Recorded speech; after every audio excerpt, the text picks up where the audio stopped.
Hi everyone, thanks for tuning in to this talk and getting involved with the Product Marketing Festival. We hope you've been enjoying the stages and the talks so far, and you're in for another good one right here. But before we kick things off, we just wanted to say a quick thanks to everyone who's helped make this festival happen. Sponsors, partners, attendees and speakers. Shameless but obligatory plug, and in case you missed it, we recently launched our very own product marketing certification. If you haven't already, check it out. Enjoy this session. Monday.com is a work OS designed to manage any project or workflow with ease.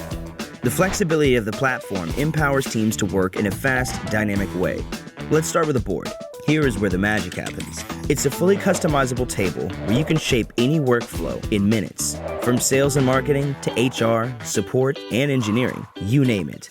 Track everything your team is working on, collaborate with your teammates, and visualize your work data in different ways. To ensure you get off to a smooth start, we've created ready-made templates so you can start collaborating instantly. So go to Monday.com and start your free trial today. Hello. Thank you so much for joining me today for my presentation, Team of One, How to Thrive as the Only Product Marketer in Your Company. My name is Sandra Rosenfeld. And before I begin the presentation, I just want to say thank you so much to the Product Marketing Alliance for this opportunity to be able to share with you a little bit about my background and some of the insights and lessons learned and things that I've encountered over the years within product marketing. So without further ado, let's get started. So I'd like to talk a little bit more about me so that way you can get a better sense as to who I am for those of you who have never met me before. Again, my name is Sandra Rosenfeld. I've worked in marketing for over 10 years. And for about 5 years, I worked specifically in product marketing.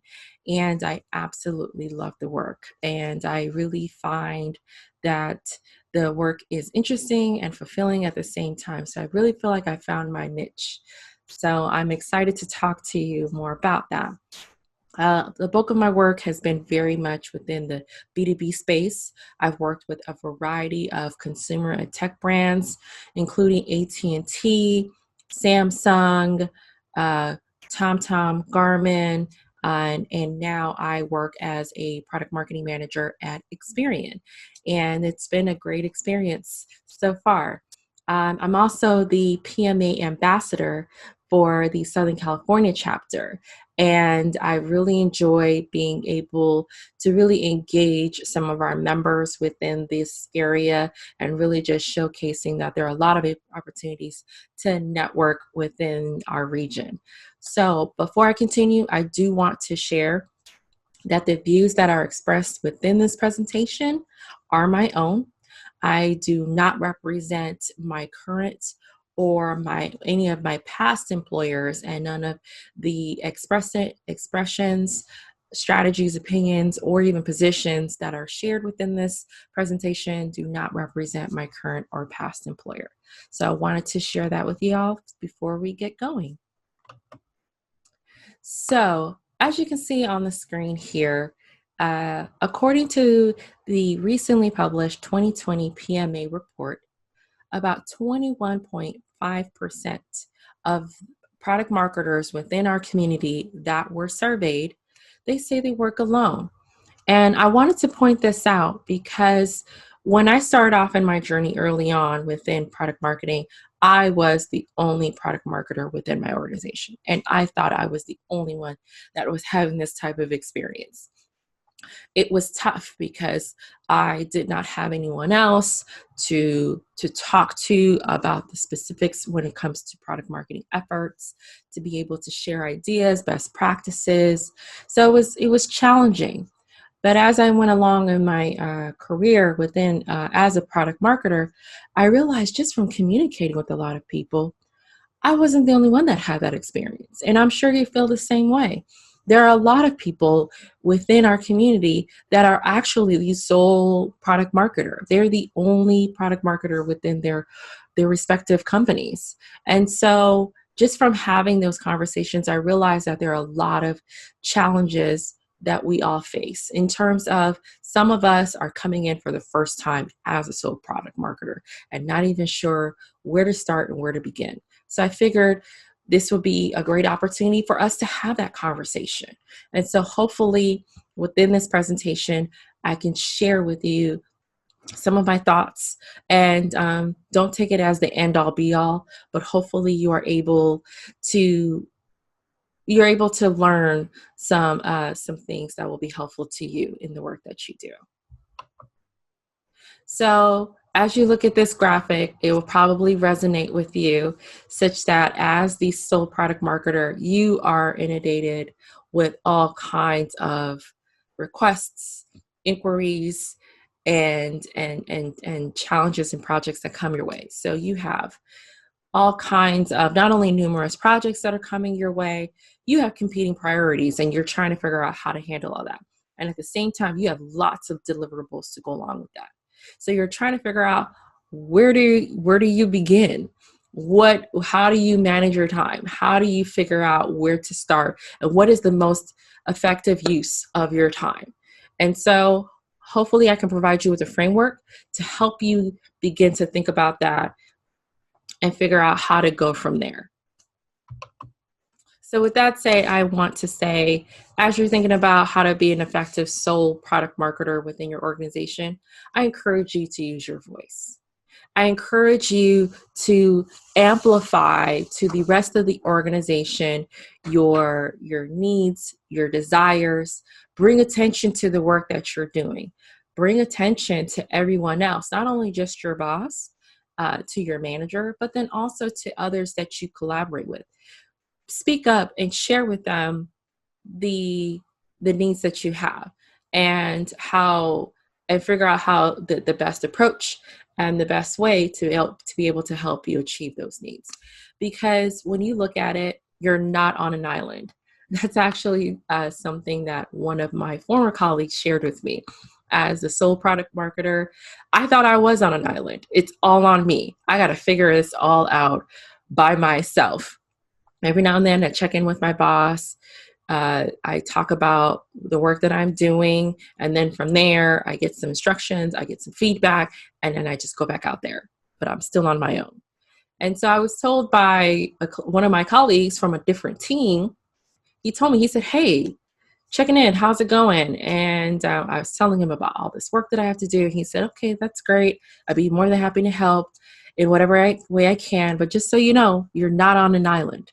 So just so you know, just make sure that you continue to or start amplifying your voice." And so as we continue on, hopefully you'll get a better sense as to what I mean by that.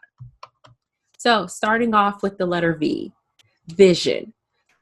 So it's really important that as you start off and thinking about how can I thrive in this role? How can I be successful? It's important to take a step back and think, understand, do you really get what is the vision for your role? So what I mean by that is truly understand what are the targets, what is the plan in place, and how do you make sure that this is shared throughout the rest of the organization so that way everyone else has an understanding as to what you do. So to be more specific about target, really make sure that you have a clear understanding as to what your objectives are. What are your goals? How are you being measured? Make sure that you have a clear understanding about these things rather, so then that way you know how to proceed and you know how to move forward. Make sure you have a good understanding as to what your responsibilities are. You may have an assumption as to what you're supposed to be doing. Okay, I'm responsible for go-to-market strategies. I am responsible for conducting win-loss analyses. I am responsible for conducting competitive intelligence and really getting a good understanding as to not only what our competitors are doing, but understanding how our customers are responding to that and how they make decisions about us versus them. So there are a lot of things, and those are just a few examples. So there are a lot of things that you could be doing, but it's really important that you understand that within your role that there may be certain things that you are supposed to be focusing on, while others may be just sort of one day. Someday you'll get to it. Or actually, you won't be focusing on that. It's because that actually is designated to someone else from a different team. So it's really important that you have a clear understanding about your targets. And also really understand what is the plan. Understand what's on the product roadmap for this month, for the upcoming quarter, for the duration of the year. Really understand what is coming, what is going to be released soon or in the future. So then that way you can start to work backwards on how you can be most effective in the product marketing efforts that you're going to execute. So then that way, you can determine how to best move forward. And it's also important to figure out how to prioritize all those projects. As I said earlier, you have all of these messages, you have all these people coming to you, leaning on you. Hey, I need your assistance with this upcoming launch. Hey, I need your assistance with this market research project. You need to figure out how to prioritize this. Of course, I would suggest leaning on your boss if you haven't already done that. Really lean on them and figure out how maybe you can seek assistance from them on how to prioritize these projects, these initiatives, and sometimes these customer requests that are coming in for custom products or even customized functionalities within a software that you all offer. It's really important to prioritize that. So then that way you're not trying to do it all yourself, all at the same time, because that's in most cases nearly impossible. And make sure that this is widely shared. Make sure that people understand what's on your marketing plan, what you're going to work on that's within the product roadmap. And make sure that they not only are aware of this after you've shared this with them, but make sure that you are aligned with the projects that they're working on. And so that way you can provide the most effective support. The next letter I'll say is organization. And when I say organization, I am not talking about your company. I'm actually talking about the skill set that you need to help you keep it all together. Make sure that you are aware of all of the work that you're doing.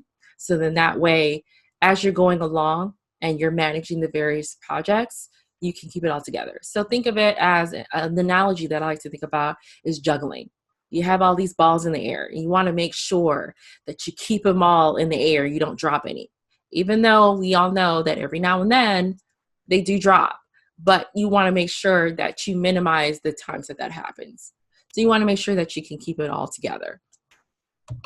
So one way to think about organization, I would say, is thinking about the frameworks, the toolkit, and the internal processes. So what I mean by frameworks, think about, okay, taking a step back, what are the frameworks that need to be created or even updated to help you be effective in the work that you're doing?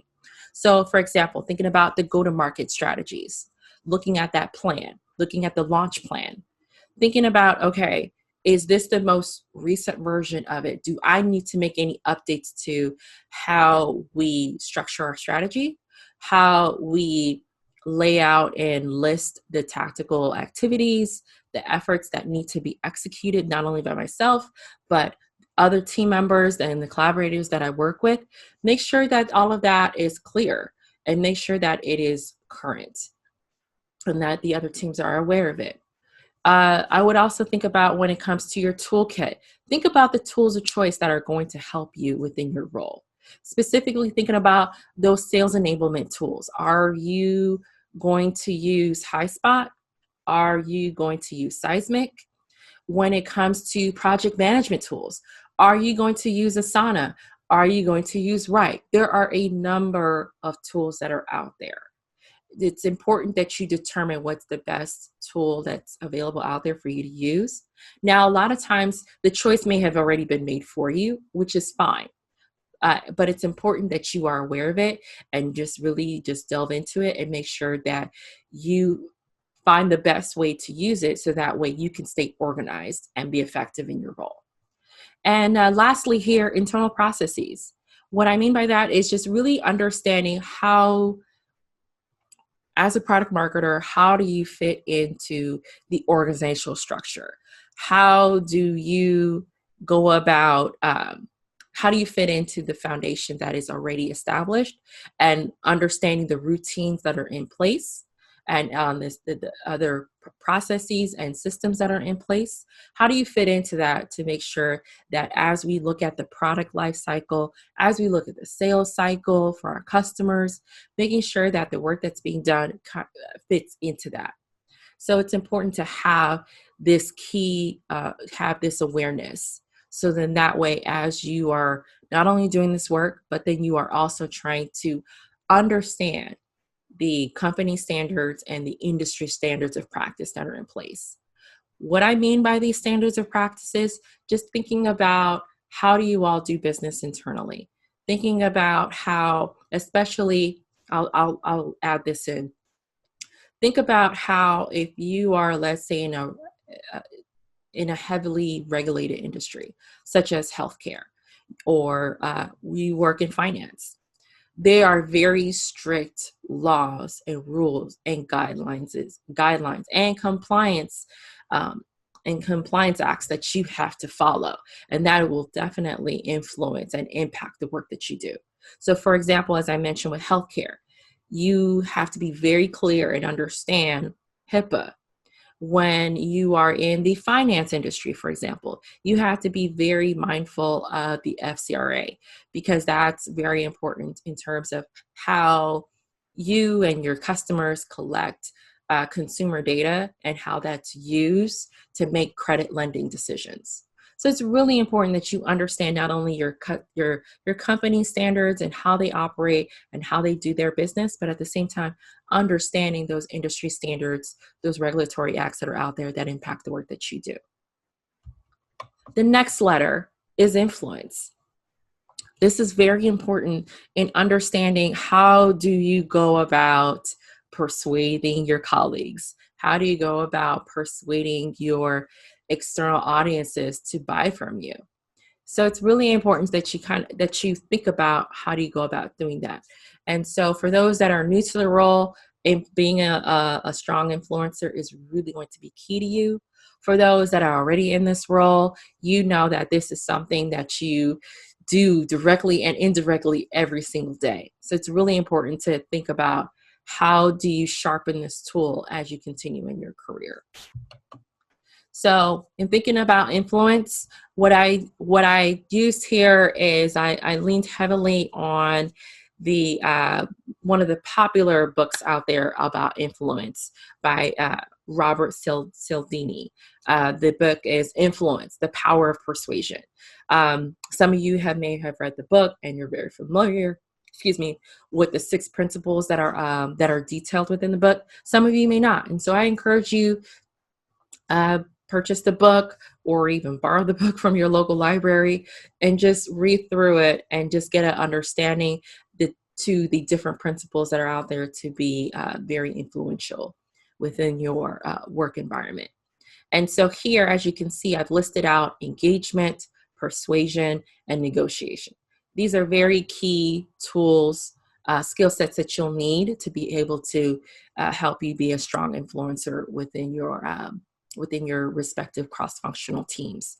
So as you're thinking about engagement, you need to think about how are you going to build a consensus within your team. It's very important that you all are not only aligned, but you all agree on how you're going to move forward when it comes to your launch plan. How are you going to move forward with a particular messaging or positioning? How are you going to move forward when you're trying to come up with competitive advantages? So it's really important to think about all those things. So it's really important to think about engagement.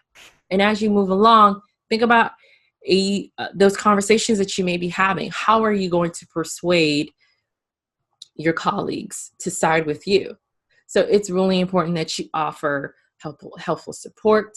You offer knowledgeable tidbits. You offer guidance to them that they can use, that can be helpful in the work that they do. When you do that, that's when you continue to build trust, and they are able to think of you as a reliable source, and you're able to build and social proof within your teams.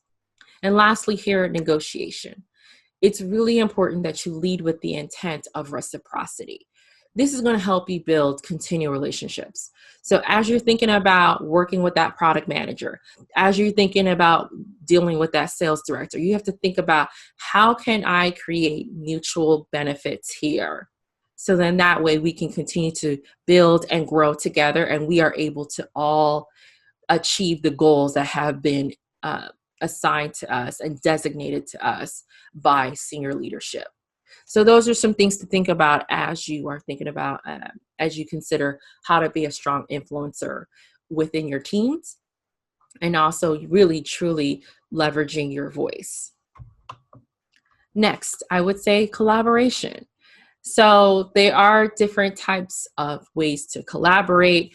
So what I want to do is take this and think about a different way of thinking about collaboration. Some of you may be engaging this already, but I really want to delve into the different types of ways that and different types of avenues in terms of how you collaborate. So that way you are truly being effective, and that you are really truly being mindful of the people that you work with inside and outside of your organization. So starting off with internal partners. So thinking about how you align with your collaborators, how you align with your stakeholders to explore the opportunities that are available to be able to provide new or even upgraded or updated products to your customers. So how do you all come together, and what channel are you going to use to best communicate that? And what is the best approach to be able to work together? So keeping that in mind, I think is going to be very helpful to you, because the level of support and the level of guidance that you get from your partners is going to make or break the success of your product marketing efforts. So it's very, very key that you think about that. And external partners, what I'm talking about here are your vendors, your suppliers of the products, the offerings that you have at your organization. Really take a moment to think about, how are you going to leverage these relationships? So not necessarily thinking about, okay, how do they go about building our product or providing us the components for our products to be able to create the end product and we sell that to our customers. Just thinking about, what are the industry trends? What are some of the things that you can learn from your partners, from your external partners, that you can glean insights from that can be helpful in the work that you do, and maybe potentially provide some innovation opportunities for innovation in the work that you do. Not necessarily just product innovation, it could also be process innovation. So those are some of the things that you can consider and share within the rest of your organization. So how do you tap into that? How can you leverage those external relationships? So those are some things to think about there. Lastly here, I would say customers. You can definitely tap into your customers, not only thinking about some of the client feedback that you get from your surveys, or maybe you have a one-on-one customer call and you're listening to some of the input that they may have for you. How do you take this information and best use that to share with the product team, share that with the sales team? So then that way you continue to be innovative in the work that you do. Maybe it could be regular calls, regular focus groups, or maybe even have a customer advocacy program. In one of the companies that I used to work for, we had a customer advocacy program. And on a regular basis, we would engage our customers and say, hey, we just want to check in. How are you doing? What do you think about, how are you feeling about our product? What do you consider a delight? What do you consider a challenge? If you could wave a magic wand, what would you love to see us offer you?